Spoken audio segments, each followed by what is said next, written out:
Everyone knows you can redeem your credit card points and miles for amazing value at flights and hotels. But did you know you can actually redeem them for really good value at high-end cruises as well? Today we're going to talk about that. My name is Sean and I'm here with my co-host. Hi everyone, I'm Sherwin. This is a Credit Card BS podcast. Today's topic is about Virgin Voyages, how to get free cruises using points and whether it's worth it or not. So the cruise line we're talking about is Virgin Voyages. It's very new, has very unique branding. It really only started sailing after the COVID pandemic. It is an adults-only 18-plus cruise, and it's geared more toward young adults rather than family travel. Now, they have routes in the Caribbean, Europe, as well as the transatlantic. I'd say they don't have as many routes as some of the older, more established cruises. However, the ones that they do have are very high quality. Now, why are we talking about this cruise on a credit card podcast? Now, it turns out there are certain opportunities that will allow you to transform your credit card points into an entirely free sailing. I actually did one of these a few months ago, and I'm super happy to kind of share my experience with you guys, some things I've learned, how I redeemed for it, and I think it'll be really useful information for many of you. So now, what's the big catch with this, Sean? So, the way you do this, right, is you book this through Virgin Red Points. Now, Virgin Red Points are essentially the same thing as Virgin Atlantic Miles. So you can actually transfer from pretty much any of the major credit card programs, right? So you can transfer from Amex, Capital One, Citi, Chase, and Bilt. And so, you're able to earn the points really easily. Virgin frequently has transfer bonuses as well, so you can stack even higher value on that. And when they offer one of these promotions, the pricing has varied, but like the most recent one we've seen was you could get a 7-night cruise in Europe, in the Mediterranean, usually for about like 160,000 points, Virgin points.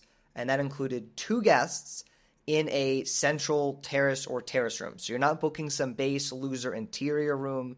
You're booking a nice room that has an actual terrace so you don't feel claustrophobic and cramped if that's something you're worried about.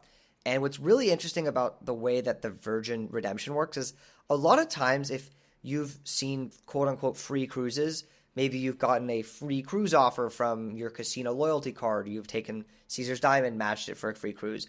You're still on the hook for the port taxes and fees and all that, but not the case with Virgin Voyages redemptions. So if you actually redeem points on one of these cruises, it's going to be entirely free in the sense that you're not paying any extra charge, no extra gratuity, no extra port taxes and fees. It's really nice in that sense because that's not something you usually see in cruises. Like even like high roller, if you have like high roller casino status and you match it over to a cruise to get a free cruise, you're still on the hook for the port taxes and fees. So like to not have that here is very interesting. Yes, and also, unlike one of those cruise offers, you're not forced to gamble if that's not what you're into. Another thing to keep in mind is that these Virgin Red offers for these free Virgin Voyages cruises are not year-round. These offers are seasonal and promotional. Usually, we'll see a batch of them pop up around summertime or in the months preceding it to prepare for those summer months. As Sean mentioned, most recently, we saw as low as 115,000 points for 2 people in one room, including all food, all room, service, entertainment, everything. And the one I actually did was 160,000 points for 2 people for 7 nights. Now, that might seem like a lot of points, but think about it this way. That's 80,000 points per person, since 160K will get you 2 people for 7 nights. That's very few points per night compared to even like a basic hotel redemption. And not to mention, this is all inclusive. What was even more amazing about my particular redemption is that I did it when American Express was offering a 30% transfer bonus. So that 160K came down to around 120K for 2 people. So really like 60,000 points per person for 7 nights. I think that's really amazing value if you think about it. Like Sean, what do you think? I feel like if I'm flying first or business class, I'm sometimes spending anywhere from 60,000 to 80,000 miles one way for good redemption. That's over and done in anywhere from 10 to 14 hours. Whereas I get to enjoy it for a whole week. So I think in terms of value per dollar, this may even be more enticing than one of those flights. I wonder if you have an opinion. No, I mean, I totally agree on it actually, because I think, yeah, you're a lot of the times, like, yes, like to get 20,000 points a night, that's like pretty similar to what you'd get for a hotel redemption. But when you're doing a normal hotel redemption, remember, you're not getting like a high quality all inclusive for that price, right? Like, even if you're redeeming, let's say like Hyatt points is the closest case you would be able to get of, that redemption rate for an all inclusive hotel. There's like no good Hyatt all inclusives for 20,000 points a night. And so from what I've also heard on these, Virgin Voyages, and you obviously took one, but I've heard the food is really good, the service is good. It's not like, what a lot of people imagine cruises. You imagine this just big party boat of people and everyone's going to the buffet, you just trough and stuff themselves. And it's just not a very nice, classy experience, especially at these like really big, mega cruise lines. But from what I've heard on Virgin Voyages, it's a lot more of a refined experience. The food offerings, right? There's no like buffet where it's like you're getting all your meals. It's like all like mostly like sit down restaurants. There is grab and go stuff, but it's not even like buffet style. And the level of quality of the food as well is significantly higher than what you would find on a typical cruise line. And so that's the part to me that's really appealing. Because like if you're saying like, sure, like if I could go 14 nights on some mid cruise line in an interior room and the only, inclusion is the buffet. Like, yes, it stretches a really long time, but it wouldn't be that good. But when you're saying like for Virgin Voyages, right, I'm getting 20,000 points a night essentially. And I'm getting great, quality food. I'm getting a terrace room. I can accommodate 2 people. I don't have to pay any fees. You're getting like off all in vacation. And you're also, what's interesting about cruises, like compared to a hotel, right, is you're getting that hybrid experience of like lounging around, yet also seeing sights. Where a lot of times you don't, with a hotel, you won't get that experience because it's either the case that I'm in my hotel lounging around or I'm out in the city seeing stuff. But it's like you kind of have to decide which one you want to do. But on a cruise, like, yes, there's some port stays, there's some sea days. It's all kind of like taken care of for you. And it's not that like, I'm going to hop on a tour bus for 8 hours stuff where it's like, man, I really don't want to be doing this. I don't want to wake up at like 5 a.m. to get on the tour bus. You're in a comfortable experience. You're in a nice environment. You arrive to port, in the morning. You go see the city. You come back at night. Your dinner's taken care of. You come back to a comfortable room. And then the next day you wake up in a new place. That's what I think is like really interesting as well, just about cruising in general. I think that's a super awesome point. I completely agree. And not to mention, a lot of times when you use points to book hotel rooms, you're really only going to get the base room, like probably some crappy parking lot view. And then, of course, you might be upgraded if you have status, but that's not guaranteed. Whereas when you book using Virgin Voyages points, you're not getting a base interior room. You're not even just getting the ocean view room. You're getting a couple categories above that, which is the central terrace or the terrace rooms. And those can actually cost quite a lot of money if you're paying cash. And the fact that you can book into these rooms guaranteed is pretty amazing. Also, as Sean mentioned, the food is very good. Many cruise lines will charge you extra money to dine at their more fine dining restaurants. Otherwise, you only have basic options or the buffet, whereas in Virgin, everything really is included, every single restaurant.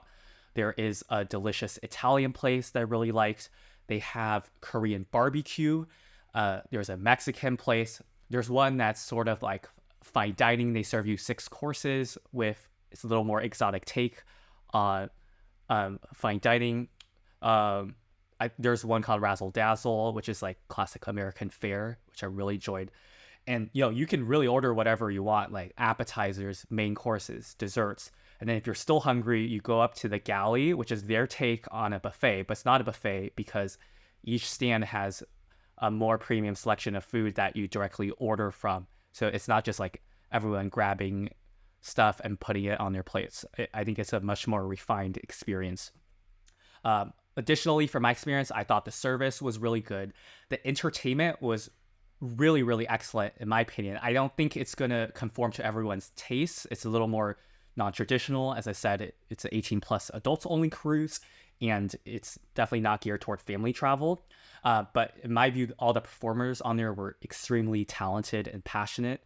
And they have this group of people called the Happenings Cast, and I think they did such an excellent job, considering that, most people would probably pay the same amount of money, regardless of whether the entertainment is super good or just mediocre. The fact that they maintained it in a way that made it super good really impressed me. Another overall impression I had of Virgin Voyages is they don't really try to upsell you very hard. I've never had someone approach me to ask for a tip, for example. They have these shore excursions that you can choose to book or you can choose not to book and explore yourself. Again, all the food, including the fine dining establishments, is included. I really do not feel like I'm being nickel and dimed, unlike some other cruise lines. When you purchase a ticket on here, even if you're using points, everything is truly included. For example, if you go onto a particular shore excursion and you don't purchase any excursion, many cruise lines will just leave you at the port, and it's up to you to find taxi or other transportation to get to the main site. What Virgin actually does is they provide these shuttle buses or other forms of transportation such that you can get to, like, for example, the center of the city where the actual sites are, even if you did not purchase any shore excursion. I thought this was a super awesome, perhaps small detail, but really made the experience feel actually all-inclusive. That's really good to hear, and I think it's really nice that they have like so much included, because I think that's very indicative of like a premium brand or what a premium brand is supposed to be. I think a lot of times, like, we've kind of seen this in like the luxury hotel market where, like, for some reason a lot of people associate like being stingy with like luxury. Like, for example, Ritz-Carlton's not providing elite breakfast, right, for Marriott or for Marriott Elites. And it's like, oh, because it's such an exclusive brand, they're not supposed to do that. But it's like, no, it's kind of the opposite, right? If you're paying more money for something, that's kind of like what you're paying for. You're paying for a premium experience. You want things to feel included.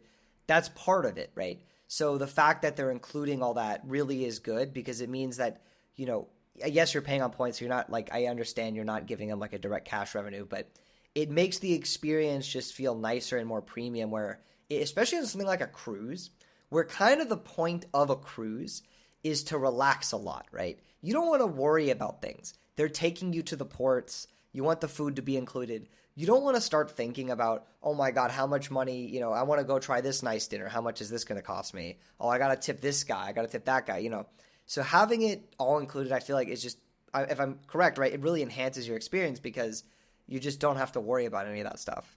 Oh yeah, and these were like awesome meals that were all included at like fine dining restaurants. Like, they have a steakhouse, for example. You order those appetizers, you order those main entrees, right? You order those premium desserts. If each of those dinners would probably have cost our table like $125 at like a normal restaurant, at least where I'm from in the Bay Area, where everything's really expensive. So I really felt like I got my money's worth in that sense. Yeah, you're making. I know. I had the cruises booked. I booked 2 of them, but we'll talk about this in a second. But you don't actually book the cruise. You book like an access key, right? And they give you the key. But it's a shame because I bought a little late, and so my access keys expire, pretty much when we're recording this, end of August. And so I'm not going to be able to use them. I'm going to have to get them refunded. But it's a shame because originally when they were offering it for the summer, they went to the end of September. And it's such a shame because I would have actually been able to perfectly time one of these at like near the end of September if I had gotten the key in time. But so now because I got one of the later keys, I'm going to have to refund it and not use it. And that is something that's really cool with this, though, is that when you actually buy the cruise, you don't actually directly redeem points for the cruise, which is how normal redemptions work. What you instead do is you buy a access key to the cruise, essentially like a really good coupon code. And they're going to send you that coupon code. But the coupon code is not redeemed until you actually redeem it on a cruise. And so what's cool about this, though, is that if you haven't redeemed your code on a cruise yet, it means it is refundable, at least, at the time of recording of how they currently have how it works. And so, like for me, I never ended up booking the cruise. I was able to reserve 2 cruises or, 2 access keys. I never used them. and I'm going to get a full refund of Virgin points, which is really nice because if let's say you might want to do this, but you're not sure like, oh, which cruise to take yet, or if the plans would work out, you can, buy it first and then decide later.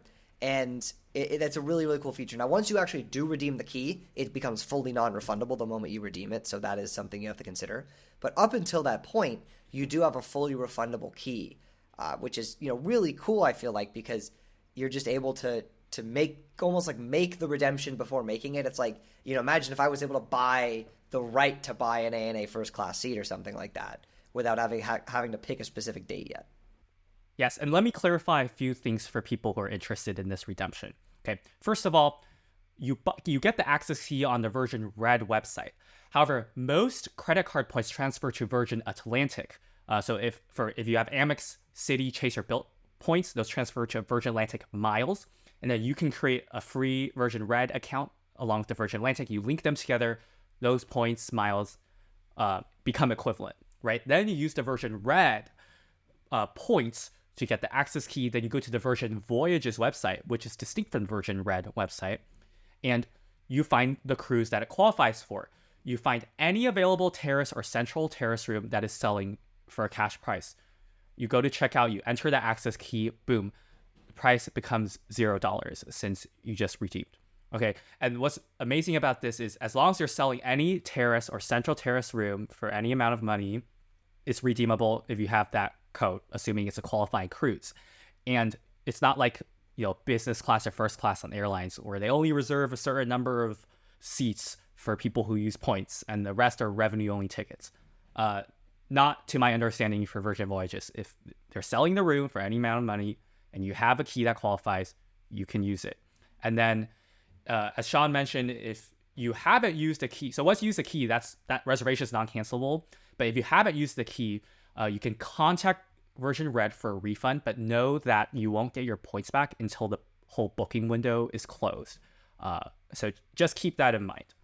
Yeah, that's something super important. And you also have to remember to contact them because, if you don't, they're just going to expire and they're not going to be able to help you. And now you've just lost a bunch of points.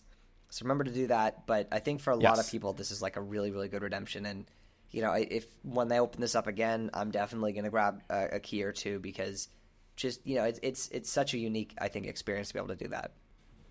Yes, and then remember, once you've transferred credit card points to Virgin, they can't go back. So if you cancel, you're just going to hold Virgin miles or points. Fortunately, they don't expire, but just keep that in mind. So make sure you have some probability of going before you transfer. I'm going to give you a few insider tips from someone who's just been on this cruise recently. First, stack with a transfer bonus if possible. It can reduce the number of miles or points you need. I already talked about this. Second thing is the Virgin Voyages app is a super important part of the experience. Fortunately, it can be laggy and is not super well designed, but it is what you need to access a few important things. So things like the schedule, but also restaurant reservations open 45 days in advance of your booking. So that means you're able to log into this app as soon as you've made the booking, even if it's way before your voyage. But keep an eye out 45 days before at midnight. The restaurant reservations will open. And I recommend that you grab a reservation at each of the restaurants at least once. Even if you're not sure, you can easily modify or cancel the bookings once you're on the ship later, no problem. But those reservations do tend to fill up really quick as soon as you're open 45 days in advance of your voyage. So I do recommend just grabbing them. Again, you can edit and modify them later, and they do allow walk-ins at these places, but sometimes if they get really busy, having these reservations is super key. Another thing is you want to book things on your app as soon as you get on. So basically, from my understanding, all the shows now are first come, first serve. You do want to get there early so you have a good seat, especially at some of their smaller venues. But there are certain activities, classes, etc., where you need to book on the app. You won't be able to do so until you've connected to the ship Wi-Fi. But just make sure you keep that in mind as a priority once you board the ship. Also, I just mentioned the ship Wi-Fi is actually included. They have a free plan, so it's slower. You can do emails and web browsing. You probably can't stream music and videos, but it is free and included, which is not what most cruises have. If you want faster internet for streaming, they have a paid plan, but it's super awesome. They have free Wi-Fi, and that's what enables the app to work when you're on the ship. So don't forget to use the app. And then also keep in mind that like all the food and generally soft drinks are included, but premium beverages such as alcohol or like the coffee bar, those do cost money. Keep that in mind. Another great thing is you don't need to carry your wallet around the cruise because you have that linked up on the app beforehand. You get this small wristband and you just tap it onto these places whenever you need to spend money, and it'll keep track of your folio. It also serves as your room key and your like embarkation and ID. So super awesome. I really like that they are using technology very effectively on this cruise. And then finally, another kind of tip or hack is that the delivery fee for room service is waived if you purchase some beverage or other paid item. And oftentimes, like, you know, a cup of latte will actually be cheaper than the delivery fee itself. So if you're going to order room service, I strongly recommend that you include a paid beverage because that will waive the delivery fee that is actually more expensive than the beverage itself. So yeah, those are some of the tips I had in mind. Sean, is there anything else you think I should add? No, I think that's good. I really like that tip about the room service. If I go, I'm gonna take advantage of that. Yes, I personally didn't end up using room service because all the restaurants were already so good. But it could be really nice for a breakfast if you're feeling lazy someday and don't want to go up to the galley. So that's all for today's episode. Hopefully you found this information, which is albeit more detailed, informative, and helpful. Leave a comment below if you've been on this cruise or are thinking about it, or if you have any questions. And we really would appreciate it if you consider liking this video, subscribing. It greatly helps support the channel. Also, if you're interested in earning points, whether for this cruise or any type of redemption, please consider using one of our links below to apply for a credit card. It greatly helps support the channel when you use those links. And Sean, why don't you plug our Discord? Yes, if you want to connect with an elite group of award travelers and credit card enthusiasts entirely for free, check out the Travel Lane Discord group at the link in the description. You will learn a ton, I promise you. Thank you so much for watching, and we will see you next week.